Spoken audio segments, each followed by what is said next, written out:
Assalamualaikum warahmatullahi wabarakatuh. Nahmadukallahumma kama ammartana an nahmad wa nusalli wa nusallimu ala sayyidina Muhammadin wa ala alihi wa ashabihi wa tabi'in wa tabi'ihim bi ihsanin ila yaumi liqa'illahis samad. Amma ba'du. Sahabat Salami rahimakumullah.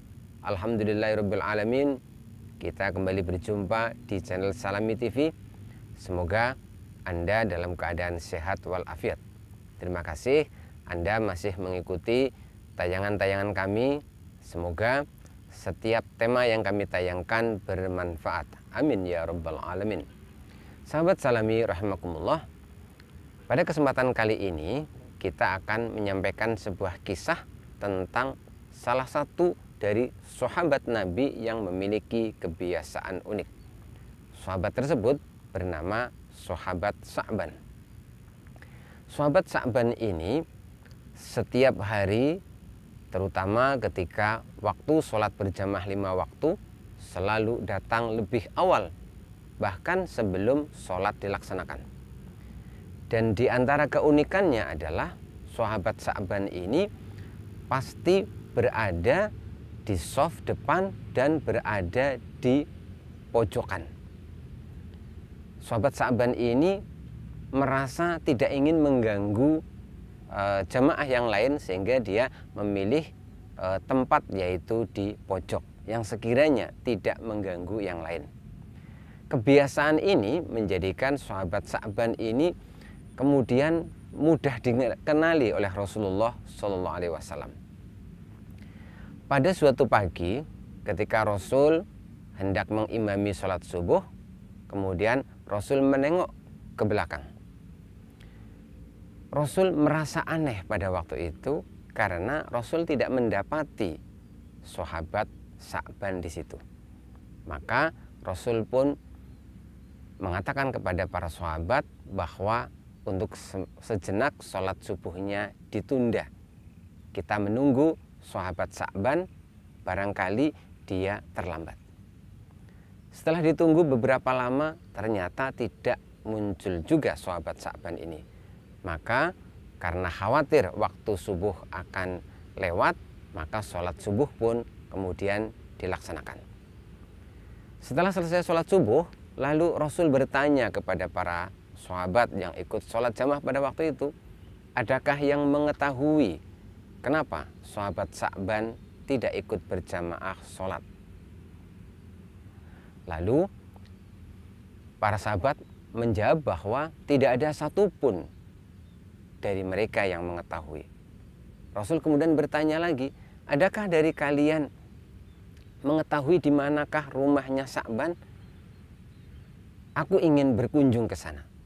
Maka ada salah satu sahabat yang mengangkat tangan mengatakan bahwa ya Rasul, saya mengetahui rumahnya.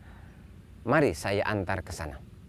Akhirnya Rasul bersama beberapa sahabat yang lain pun mengunjungi Sa'ban di rumahnya. Setelah sekian lama berjalan hingga masuk waktu duha, kira-kira 2 jam lebih perjalanan kaki pada waktu itu, tibalah Rasul di rumahnya Sa'ban. Di depan pintu Rasul kemudian mengucapkan salam, dan tidak lama kemudian terdengar seorang wanita menjawab salam Rasul dan membukakan pintu. Kemudian Rasul berkata, "Ibu, apa benar ini rumahnya Sa'ban?" Ibu tersebut menjawab, "Iya betul Rasul, saya ini istrinya Sa'ban." Lalu kata Rasul, "Ibu, kami kesini karena kami khawatir dengan Sa'ban. Sa'ban biasa berjamaah, tetapi subuh tadi Sa'ban tidak kelihatan. Kami khawatir barangkali sesuatu terjadi kepadanya." Maka dengan berurai air mata, wanita tersebut yang merupakan istrinya Sa'ban pun berkata kepada Rasul, "Ya Rasul, sesungguhnya Sa'ban subuh ini tidak berjamaah karena tadi menjelang subuh Allah telah mengambilnya. Sa'ban telah wafat ya Rasul. Rasul pun terharu. Beberapa saat kemudian istri Sa'ban ini bertanya kepada Rasul, "Ya Rasul, kami keluarga Sa'ban mendapati hal yang aneh menjelang Sa'ban akan meninggal dunia." Sa'ban berteriak agak keras 3 kali. Teriakannya itu seperti ini ya Rasul. Yang pertama Sa'ban berteriak, "Aduh, kenapa rumahku tidak lebih jauh lagi?" Kemudian yang kedua, Sa'ban suami saya juga berteriak begini, "Aduh, kenapa tidak aku berikan yang baru?" Kemudian yang ketiga, yang tidak kalah anehnya, suamiku juga berteriak, "Aduh, kenapa tidak aku berikan semuanya?"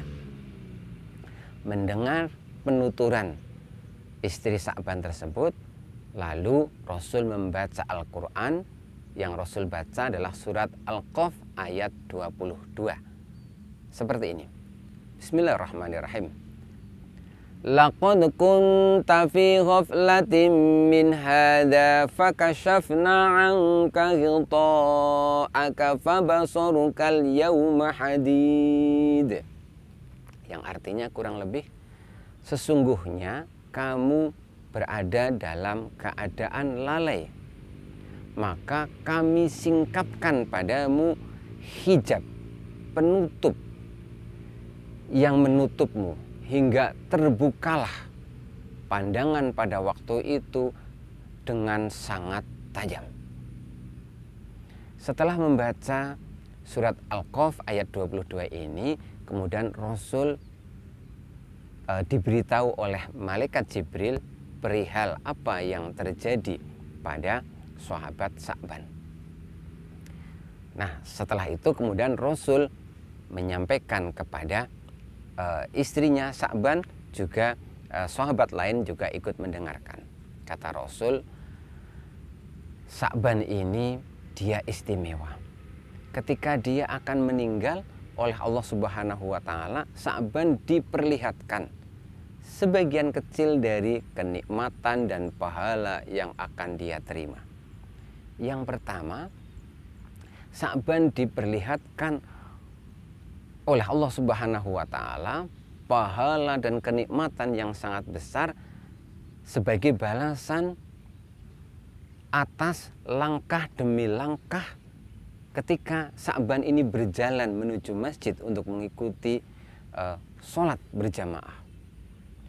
Ketika Sa'ban ini melihat begitu besar kenikmatan yang telah Allah persiapkan sebagai balasan dari setiap langkah yang dia jalankan menuju masjid, Sa'ban lalu berteriak, "Aduh, kenapa rumahku tidak lebih jauh lagi?" Karena Sa'ban ini berpikir kalau rumahnya lebih jauh lagi, tentu dia pahalanya akan lebih banyak lagi. Kemudian yang kedua, Sa'ban juga diperlihatkan amalnya. Ternyata Sa'ban ini pada suatu ketika di musim dingin, dia akan berangkat untuk berjamaah. Begitu dia keluar, dia merasa khawatir kalau bajunya nanti selama perjalanan akan menjadi kotor. Akhirnya Sa'ban menutupi bajunya yang biasa dipakai untuk sholat, baju yang bagus itu. Sa'ban kemudian masuk kembali ke dalam rumah, mengambil baju yang lain untuk menutupi. Jadi Sa'ban memakai baju rangkap 2. Setelah beberapa saat Sa'ban ini berjalan hingga tiba di depan masjid, di situ Sa'ban mendapati orang yang kedinginan. Tampak sekali orang itu sangat menderita. Akhirnya Sa'ban melepas bajunya yang luar, kemudian dipakaikan kepada orang tersebut, dan orang tersebut kemudian dipapah, dituntun menuju masjid untuk ikut sholat berjamaah. Ketika akan meninggal, Sa'ban diperlihatkan oleh Allah kenikmatan yang begitu besar, pahala yang begitu besar, karena Sa'ban telah mensodakohkan baju yang lama tadi. Maka Sa'ban berteriak, aduh, kenapa tidak aku berikan bajuku yang baru, baju yang biasa aku pakai sholat. Sa'ban menyesal karena dia melihat begitu besar pahala Allah, kenikmatan yang Allah siapkan hanya dengan memberikan baju yang dia pikir itu sudah lusuh. Kemudian yang ketiga, kata Rasul, bahwa Sa'ban diperlihatkan pula pahala dan kenikmatan dari amalnya yang lain. Apa itu? Bahwa suatu ketika Sa'ban bersiap-siap untuk makan pagi. Pada waktu itu sudah tersedia roti dan segelas susu. Belum sempat Sa'ban ini menikmati roti dan segelas susu, tiba-tiba lewat di depan rumah seorang pengemis yang berkata bahwa dia sudah 3 hari belum makan, dia sangat lapar sekali. Maka Sa'ban kemudian masuk ke dalam rumah, mengambil 1 gelas lagi, kemudian rotinya dipotong menjadi 2 sama persis, kemudian 1 gelas susu itu kemudian dituang menjadi 2. Lalu pengemis tadi diajak makan dan minum bersama-sama. Ketika Sa'ban meninggal dunia, di saat sakaratul maut, Sa'ban diperlihatkan kenikmatan besar yang telah Allah sediakan sebagai pahala karena Sa'ban telah bersodakoh setengah potong roti dan setengah gelas susu. Maka Sa'ban berteriak, aduh, kenapa tidak aku sodakohkan semuanya?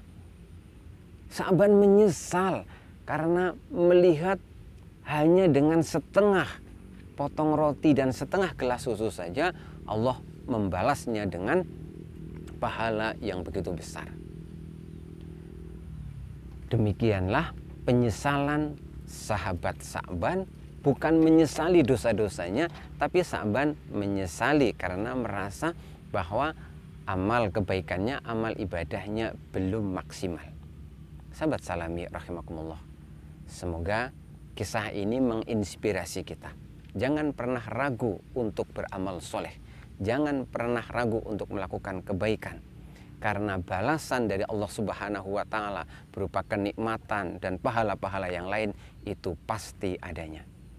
Dan balasan-balasan itu diantaranya disingkap, diperlihatkan kepada manusia, yaitu ketika mendekati ajalnya.